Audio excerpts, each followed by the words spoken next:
بابا نوئل کیه؟ واقعا فکر میکنید میشناسیدش؟ یه پیرمرد مهربون که توی قطب شمال زندگی میکنه و سوار گوزنهای پرنده میشه، یا این فقط یه نقاب خوشرنگ و لعابه که 100 سال روی صورت تاریخ کشیدن؟ چی میشه اگه بهتون بگم این شخصیتی که نماد عشق و هدیه دادنه اصلا مال قطب شمال نیست و همین بغل گوشمون توی خاورمیانه به دنیا اومده؟ چی میشه اگه بفهمید لباس قرمزی که تنشه هیچ ربطی به مسیحیت نداره و فقط یه کمپین تبلیغاتی برای فروش نوشابه بوده؟ امشب توی دانا تیوی میخوایم وارد منطقه ممنوعه تاریخ بشیم. قراره بفهمیم چطور یه قدیس لاغر و رنج کشیده رو تبدیل کردن به یه عروسک چاق و پولساز. و از همه مهمتر قراره پرونده رو با کسی ببندیم که بابا نوئل واقعی بود، مردی که شبانه با صورتی پوشیده کیسه نون و خرما رو روی دوشش میذاشت ولی هیچ دوربینی نبود که ازش عکس بگیره. پس تا آخر این ویدیو با من همراه باشید تا ببینید قهرمان‌های واقعی چه شکلی‌اند و قهرمان‌های ساختگی چطور ما رو فریب دادن. دوستان قبل از اینکه ویدیو رو شروع کنیم ممنون میشم که برای حمایت از ما کانال ما رو سابسکرایب کنید و این ویدیو رو هم لایک کنید. و اگر آماده اید بیایید برگردیم به 1700 سال پیش، قرن سوم میلادی. نه خبری از برف قطبی بود و نه گوزن‌های پرنده. داستان ما از شهر پاتارا در آنتالیای ترکیه شروع میشه. پسری به دنیا میاد به اسم نیکولاس. برخلاف افسانه‌ها اون یه پیرمرد چاق و خندان نبود. نیکولاس توی یه خانواده فوق‌العاده ثروتمند به دنیا اومد، اما خیلی زود پدر و مادرش رو از دست داد و تنها شد. او میتونست با ثروت افسانه‌ایش مثل یه پادشاه زندگی کنه، اما یه تصمیم عجیب گرفت. نیکولاس تمام ثروتش رو فروخت، اما اون به یه جمله ایمان داشت: ثروتت رو ببخش تا در آسمان گنج داشته باشی. اون مخفیانه پولش رو خرج فقرا میکرد، اما روزگار باهاش یار نبود. پادشاه ستمگر اون زمان دیوکلتیان نیکولاس رو به خاطر عقایدش به زندان انداخت. سالها شکنجه و تاریکی، اما نیکولاس تسلیم نشد تا اینکه بالاخره آزاد شد. اما چرا میگیم نیکولاس همون بابا نوئله؟ معروف‌ترین داستانش رو شنیدین؟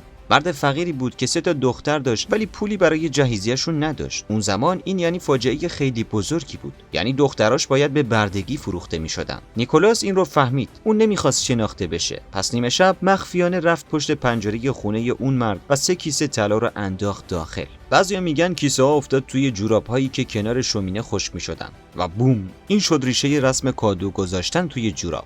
نیکولاس سال 343 میلادی مرد و در شهر دمره ترکیه دفن شد. هنوز هم قبرش اونجاست و توریستا میرن دیدنش، اما صبر کنید. اگر نیکولاس این شکلی بود، پس این پیرمرد توپل با لباس کوکاکولا از کجا اومد؟ اینجا یه داستان جاییه که سرمایه‌گذاران وارد میشن. تا قرن 19 بابا نوئل شکل ثابتی نداشت. گاهی لاغر بود، گاهی سبز میپوشید. اما سال 1931 شرکت کوکاکولا یه مشکل بزرگ داشت. توی زمستون کسی نوشابه خنک نمیخرید. اونها یه طراح به اسم هادن ساندبلوم رو استخدام کردند و گفتند برامون یه نماد بساز که مردم رو تشنه کنه و اینطور بود که بابا نوئل مدرن متولد شد. یه پیرمرد چاق با لپای گل انداخته و لباسی که دقیقاً رنگ لوگوی کوکاکولا بود، یعنی قرمز و سفید. این بابا نوئل که امروز بچه‌ها براش نامه می‌نویسن قدیس نیست، یه بیلبورد تبلیغاتی متحرکه. هدفش چیه؟ اینکه شما بیشتر بخرید، بیشتر مصرف کنید و جیب کمپانی‌ها رو پر کنید. این فرهنگ مصرفگرایی حتی به کشورهای ما هم رسیده. جشن‌های سال نو تبدیل شده به مسابقه خرید و تجملات.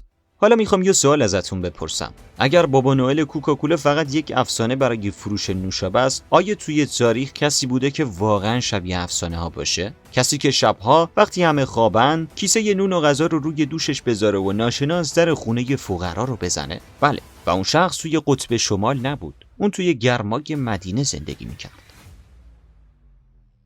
نام واقعی این ابرقهرمان علی ابن حسین، معروف به زین العابدین بود، نوه امیرالمؤمنین علی علیه السلام. تاریخ نویسان نوشتند که زین العابدین هر شب صورتش رو میپوشوند، کیسه سنگین غذا و پول روی دوشش مینداخت و به در خونه 100 خانواده فقیر میرفت. هیچکس نمیدونست این مرد ناشناس کیه. اون دنبال لایک و فالوور نبود، دنبال تبلیغات کوکاکولا هم نبود. اون فقط میخواست هیچ فقیری گرسنه نمونه. رازش کی فاش شد؟